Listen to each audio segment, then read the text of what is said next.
이사야 39장 7절 8절 말씀 봉독합니다. 같이 봉독하겠습니다. 또 내게서 태어날 자손 중에서 몇이 사로잡혀 바벨론 왕궁의 환관이 되리라 하셨나이다 하니 히스기야가 이사야에게 이르되 당신이 이른바 여호와의 말씀이 좋소이다 하고 또 이르되 내 생전에는 평안과 견고함이 있으리로다 하니라. 아멘. 아멘. 오늘 말씀은 히스기야의 교만과 불신앙으로 인한 여호와의 징계가 이제는 후손들에게까지 끼칠 것을 선포하는 것을 내용으로 하고 있습니다. 7절 말씀 보면요, 유다 왕국의 몰락을 예고하셨습니다. 내게서 태어날 자손 중에 몇에게 일어날 일들을 말씀하셨습니다. 여기서 자손이라고 했는데요, 자손은 손자, 증손자, 고손자를 포함한 모든 아들을 말합니다. 히스기야 자손은 곧 왕의 혈통을 타고난 자들로서 왕위를 계승하고 왕실을 든든히 세워야 할 자손들입니다. 그러나 바벨론 땅으로 사로잡혀 갈 것입니다. 왕의 계보가 끊어질 것을 의미합니다. 바벨론으로 사로잡혀간 왕족들은 왕궁의 환관이 될 것이라 선언했습니다. 후손을 갖지 못하게 된다는 말입니다. 유다 왕조의 전멸을 예고하는 것입니다. 영적인 측면에서는 모든 영적인 축복의 단절을 의미하기도 합니다. 참 그거 자랑 한번 했을 뿐인데요, 하나님께서 참 엄하게 다루시죠.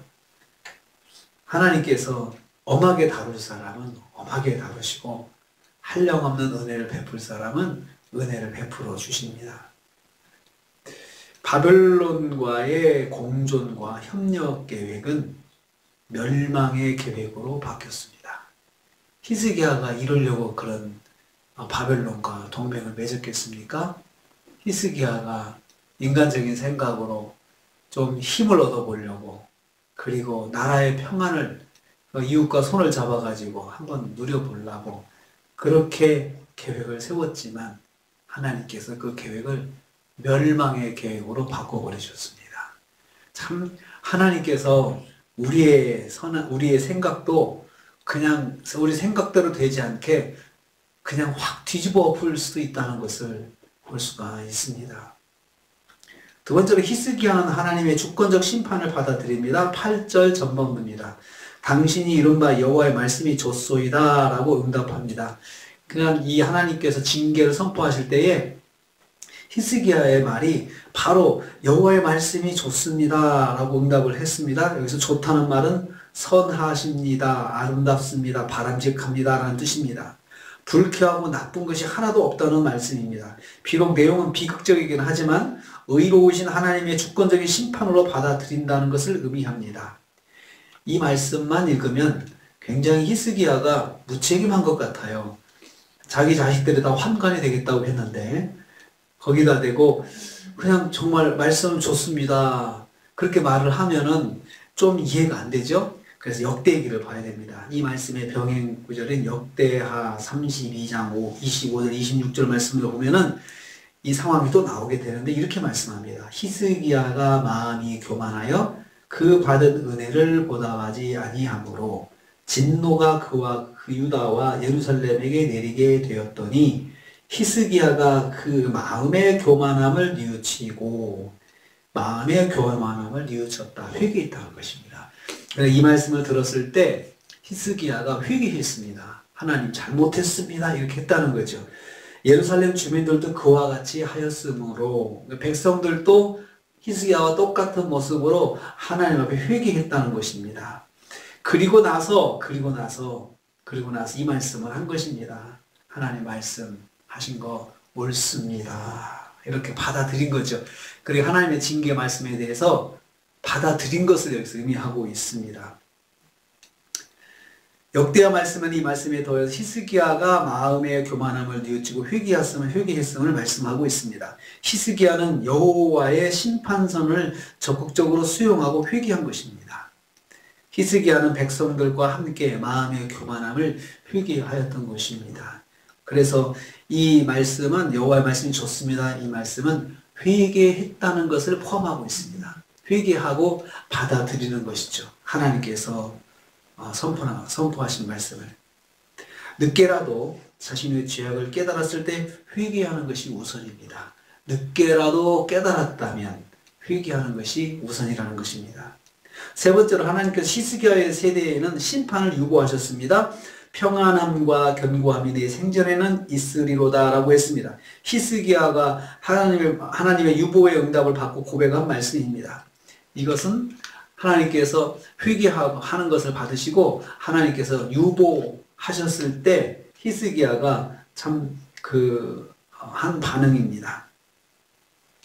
역대하 말씀에도 히스기야와 백성의 회개의 결과 여호와의 진노가 히스기야의 생전에는 그들에게 내리지 아니했다라고 했습니다. 26절 말씀, 역대하 30장 26절 말씀 이렇습니다. 여호와의 진노가 히스기야의 생전에는 그들에게 내리지 아니하니라. 이렇게 말씀하고 있습니다. 이에 대한 히스기야의 감사 고백입니다. 이를 통해서 선지자는 미래에 일어날 일이지만 여호와의 말씀이 반드시 이루어질 것을 선포하고 있습니다. 그러니까 이 말씀이 앞으로 반드시 이루어진다는 것을 선포하고 있는 것입니다. 히스기야의 안도의 마음이 담겨 있습니다.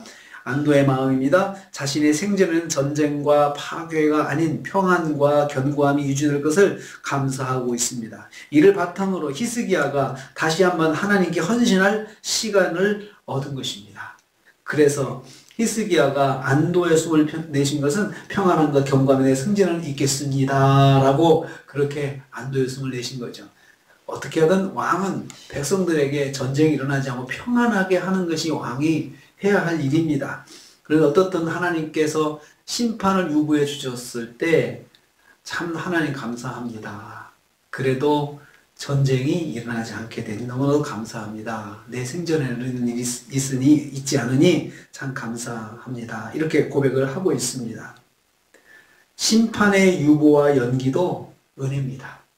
하나님께서 당장에 때리지 아니하시고 연기하시고 그리고 참으시고 하는 것도 은혜입니다. 왜냐하면 다시 자비를 구할 수 있는 시간이기 때문에 그렇습니다. 그 유보된 시간 동안에 엎드려서 바짝 엎드려서 하나님 잘못했습니다. 하나님 은혜를 구합니다. 하고 자꾸 매달리고 엎드리면 하나님께서 가만히 계시겠습니까? 그러니까 이 유보의 시간도 하나님의 자비의 은혜입니다. 그리고 다시 또 기회를 또 주신다는 것입니다. 오늘 말씀에 하나님께서 참 비극적인 그 말씀을 히스기야에게 주셨을 때 히스기야가 회개하고 다시 한번 기회를 잡으려고 합니다. 우리는 이 말씀 통해서 깨닫습니다. 첫째는 절대로 하나님의 말씀에 어긋나는 계획을 세우지 말자. 하나님의 마음을 아프시게 하는 계획을 세우지 말자. 우리가 이걸 알면서도 성경을 통해서 보면서도 우리도 너무나도 기쁜 나머지 흥분해서 내 생각과 내 마음으로 세상과 손을 잡을 수도 있다는 것입니다. 그럴 때 하나님이 계획을 확 뒤집어 버리면 정말 큰일 날 일이죠. 지금 히스기야의 계획을 뒤집어 엎으신 것 같은 일이 내 생에 있다면 얼마나 고통스럽겠습니까? 그래서 무슨 일이 있어도 하나님께 말씀드리자. 하나님께 보고 드리면서 일을 하자라는 생각을 하게 됩니다. 늦게라도 깨달았다면 빨리 회개하는 것이 우선입니다. 빨리 하나님 앞에 나가서 우리가 오늘 하루도 우리가 살면서 무슨 일이든 하나님과 상의하고 하나님께 보고 드리면서 오늘 하루를 사시면서 하나님의 은혜가 충만한 하루가 되시기를 주님의 이름으로 축복합니다. 주님 감사합니다.